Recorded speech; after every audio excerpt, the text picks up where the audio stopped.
The world's obsessed with high-level masterminds. The highest level one is, where the CEOs of the world get together. Maybe it's called the World Economic Forum, I don't know. But that's not really a mastermind. It's a hollow room with lights trying to feel full. Last night, something incredible happened. I took a group of business owners out for dinner in Cape Town. A fancy steak restaurant, beautiful views over the ocean, 8 of us around the table. And right there, in public, in the middle of the restaurant, we joined hands and prayed. What happened next shocked even me. Now, you'd expect successful business owners around a dinner table maybe to have some small talk about their cars or about their families, but often the conversation turns towards business, marketing, sales, systems, staff, profits, structures, financial structures, trusts, holding companies, so on and so forth. The usual stuff. But last night was different because 80% of the conversation or more wasn't directed by me, and it wasn't about any of that. It was about Jesus. It was about the kingdom. It was about what does it look like to run a business God's way, not directed by me, but directed by them. There's no hype, no performance, just grown men and women, 9-figure CEOs, founders of 8-figure businesses, family providers, community leaders, speaking about how to bring God into every decision in their relationships, in their businesses, and in every strategy and process that they make. In public, loudly, unafraid, and unashamed. The world calls something a mastermind when people get together and talk about money, speed hacks, and shortcuts. A mastermind is often thought to do with quick cash, quick exits, quick adrenaline or dopamine hits. But last night, sitting around that table, I realized what I've just described to you is not a mastermind. That's a networking group with some nice lighting and music. A real mastermind is a kingdom mastermind. It looks nothing like what the world's taught us to be. A real mastermind is disciples coming together, not to make money their master, but to make Jesus their king. To make money, as Solomon did, the natural byproduct that happens when we put him first and building his name. It's when 8 or 9 or 12 business owners come around a table and the default conversation isn't money. It's how can I honor God more? How can my business become my ministry? What's the Holy Spirit telling me about what I should do next? Or maybe, how do I build wealth that pleases heaven, not just to impress earth? You see, it's iron sharpening iron, faith sharpening strategy, heaven shaping business. I often think about, what would it be if a group of business owners got together in heaven and spoke about developing their businesses? Last night was like we actually touched it. We actually experienced revival. Doing the thing that business owners would do, talking about their customers, how they can help their customers more, love their customers more. One of our business owners had a staff member who made a R500,000 mistake. How did he deal with it? How did he deal with it inside? How did he keep that loyal staff member who's been with him for 14 years and always been successful for him?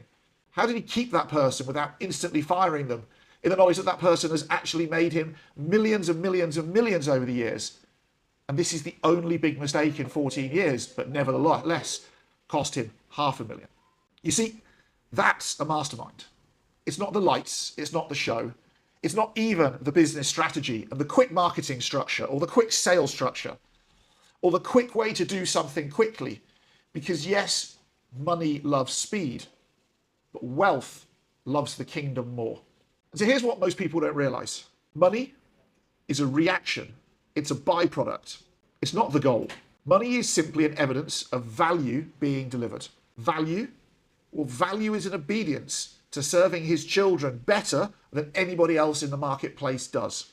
So when you do business the kingdom way, money, it becomes the easiest part. It becomes the thing you don't need to think about because it just arrives in your bank account. We learn from Solomon that the more we focus on money, the faster it flies away from us. And so by doing business the kingdom way, all we actually have to follow on is the way, because the rest takes care of itself. Everybody at the table last night knew this to be true. They weren't chasing cash, they were chasing Christ. And that changes everything. I've watched grown adults, some turning over millions of dollars a year, and a few turning over $1 billion or more a year. speak with tears in their eyes about how God changed their business. Lionel last night spoke about how he bumped into Miles Monroe, laid there all night listening to one of his books about how the kingdom is within business. And even last night at the meal table, he had a tear coming down his face as he described what he learnt and what it meant to him. What it's done to his business afterwards, how it's allowed him to go and leave the poorest of the poor neighbourhoods and move into one of the richest of the rich neighbourhoods. How it's allowed him to grow a business in his industry bigger than anybody else, employ more people, serve more people. And it's all thanks to God. You know, last night we heard people confess their fears, strengthen each other, support each other, guide each other. And I sat there and watched the Holy Spirit work. I watched leadership rise, calling surface, and courage form. Nobody was performing. Nobody was competing.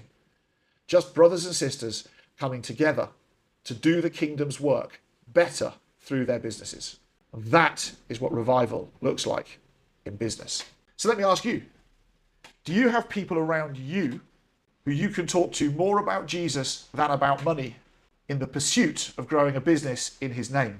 Do you have a business community that you can lean into that sharpens your calling, not your ego? Where we understand that a sports car is nothing about you. A sports car is a way of attracting non-believers to you so that you can have that discipleship conversation with them. Do you have a table in a restaurant that you can pray at in public where it isn't weird, it's normal? Because if not, where you're trying to build a kingdom business in the world's way, that is your challenge. That will exhaust you, that will bring about conflict, and ultimately massive frustration. If you want to build a kingdom business, you need to do something in an environment where faith is normal. Dreams are celebrated, wins are accelerated, calling is sharpened, iron sharpens iron, discipleship is the key to business, and Jesus is at the very center of everything. And if you don't have that, your business will always feel hollow. It will feel heavy. You will know deep inside that you're not reaching the potential that you really should do. And so this is what most people misunderstand. KingdomPreneur is not just business coaching for Christians. It's a movement. It's a family. It's a mastermind that disciples and enables you to do the Great Commission for him as your core calling through your business every single day. And what we see every time is when we focus on that, the business grows as a simple and natural byproduct, and all of your dreams are achieved. They're given to you simply by being a loyal servant. The world's obsessed with high-level masterminds. The highest level one is, where the CEOs of the world get together. Maybe it's called the World Economic Forum, I don't know. But that's not really a mastermind. It's a hollow room with lights trying to feel full. The only way to fill the room is to give Jesus, God, and the Holy Spirit seats at the table and allow them to come and do the heavy lifting that they've promised they always will. So where is it you're sat? That's what a real mastermind looks like.